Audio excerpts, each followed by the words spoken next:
Gita. Fakela inkosazana iturmeric nevermilion.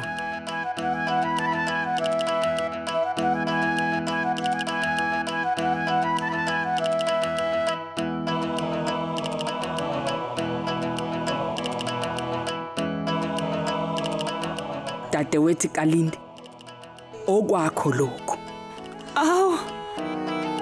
Sikuphi isidingo salokho? Ithathe njengesikhumbuzo esivela kimi.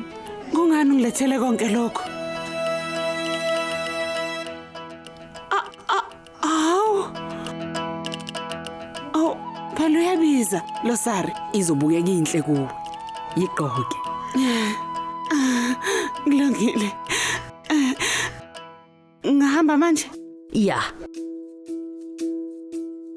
Hamba. Wenza isiqiniseko sokuthi uyafika emshadweni. Na kanjani? Angihambe manje. Kulungile.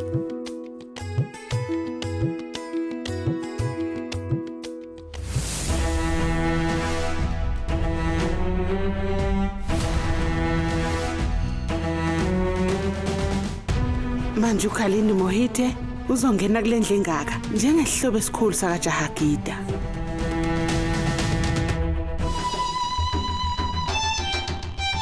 Dadewethu, konke lokho ngenzela indodakazi yakhe iphile kahle. Ngicela nje ukuthi umbusise.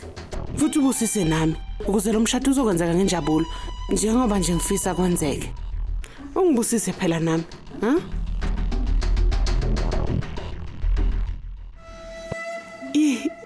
Waza ntombazana. Kwenzakaleni Khalindi?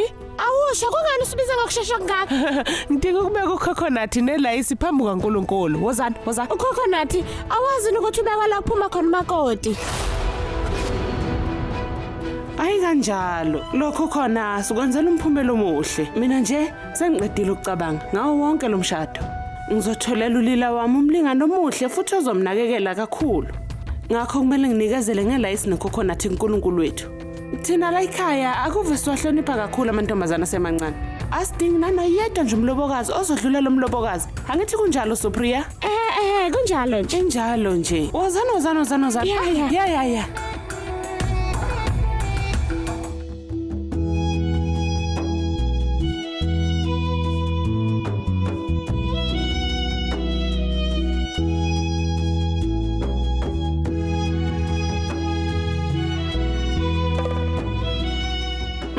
Sheshani. Na kanjani nisalelo umsebenzi eminingi emakhaya? Usibizeleni lapha? Ha? Sizele into engekho. Saye kumsebenzi sezala. Sukela manje ngifisa umama ahlala jabule. Yilokho engikufisayo.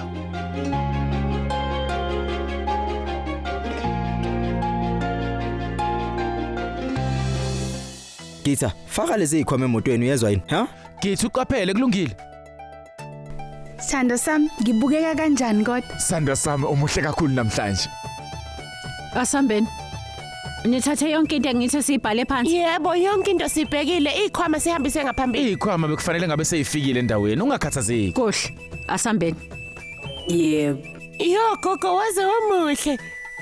Yebo. Impela. Injabulo kuba nomalokazana ibonakala emehlweni kuwe. Yebo. Njengoba nje ubugodi esefikile, ugogo ujabulile, nawe futhi ujabulile sozohlangana manje nomamezala. Yebo, woza Vishorop uzohlala phansi nje ukhulume bese siyahamba. Kumele ukuthi wonke umuntu osefikile manje ehholo, uAbiram naye usekulungela ukuhamba. Asambeni.